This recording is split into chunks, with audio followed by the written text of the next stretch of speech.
Scotland has its fair share of beautiful islands, but only one can claim to have been chosen by a saint from Ireland as a base to spread Christianity in what we now know as Scotland.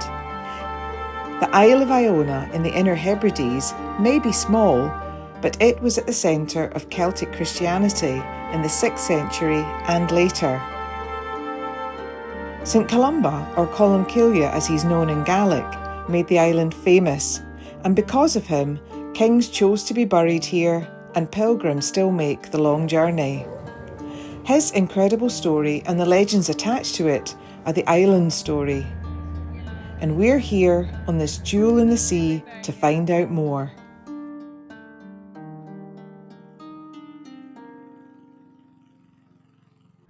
There's an old Gaelic saying that's attributed to Saint Columba, and it's something like, those who visit Iona don't just do so once, but do so 3 times. And guess what? This is actually my 3rd time. I've been twice before in the 1990s, and I just totally fell in love with the place. The serenity, the beauty, the calmness, everything about it is just totally magical. So I'm back on the ferry over to Iona, and I brought Tom and a friend from the States with me.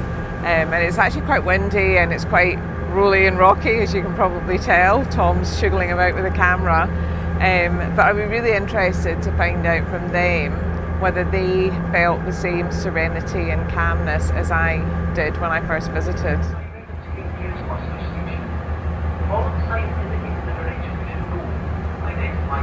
It's a tiny island, just 1.5 miles wide and 3 miles long, but it's packed with stories and stunning structures.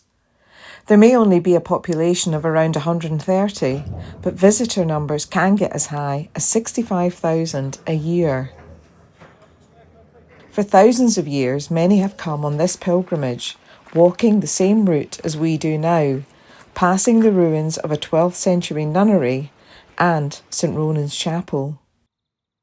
Just a little further on, we see the graveyard of Réalig Oran, St Oran's Chapel, with the beautiful Iona Abbey beyond.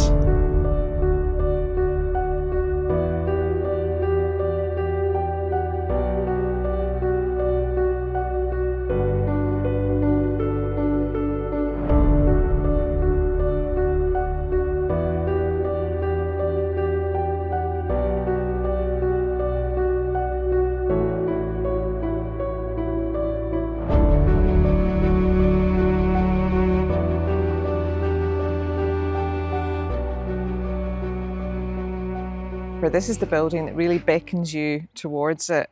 Although it has been restored in the mid-20th century, it stands near where the original would have been in the 6th century. Inside the abbey, the walls echo with peace. You can literally feel it.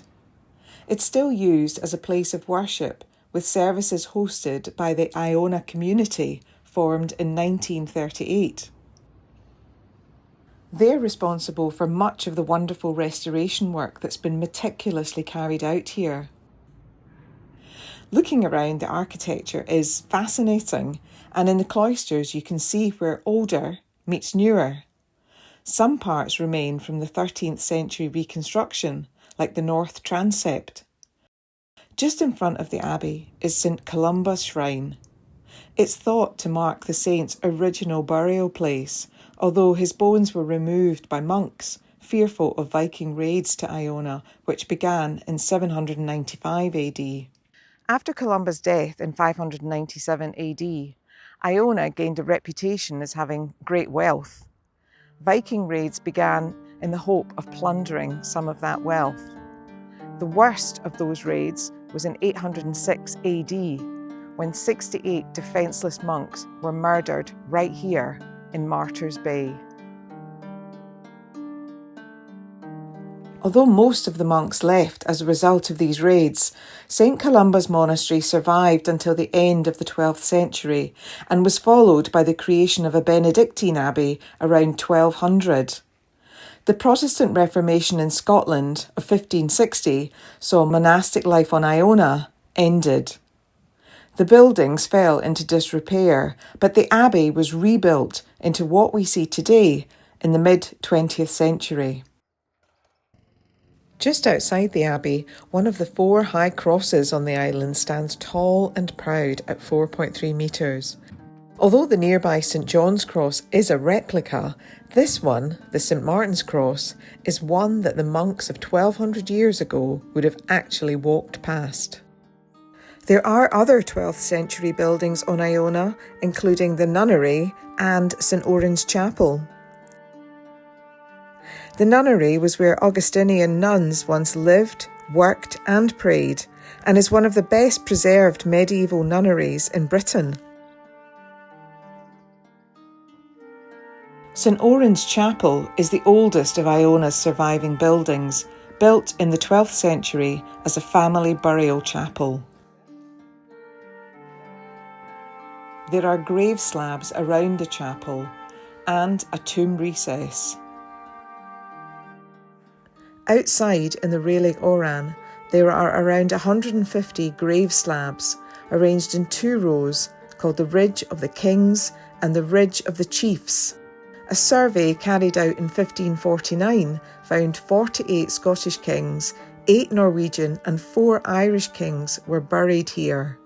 The coffins would arrive by boat in Martyrs Bay and be carried along the Street of the Dead to their place of burial. This wee hill called Tor An Abba is where Columba's writing hut is thought to have been. A Domnan writing 100 years later said that Columba's writing hut was on a raised area and that he could see Mull and hear voices from over the Sound of Iona. So this spot fits that perfectly. And recently, with carbon dating, they've been able to figure out that the materials made to build the hut were made when Columba was here.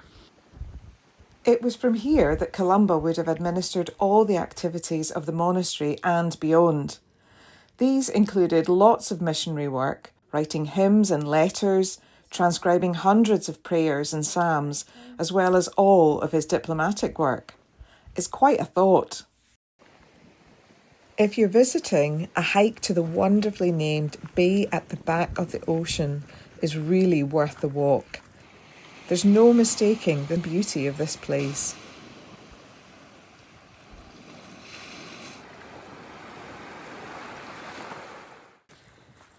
And if the legs are still up for it, another mile or so will take you past a golf course with the most incredible views to Saint Columba's Bay, where it's said Columba first landed his curragh with his 12 companions. It's a remote spot, but it's totally magical.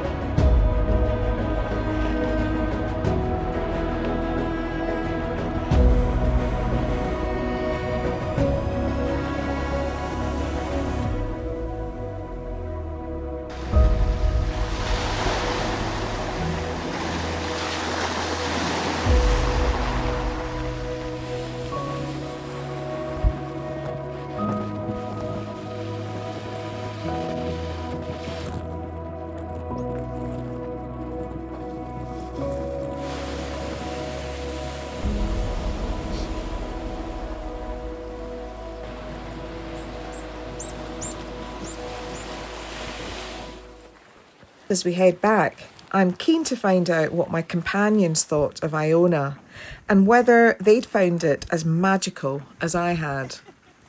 The environment, as well as the history in the buildings, and the environment was so beautiful, the views so beautiful, the kind of history in one small area.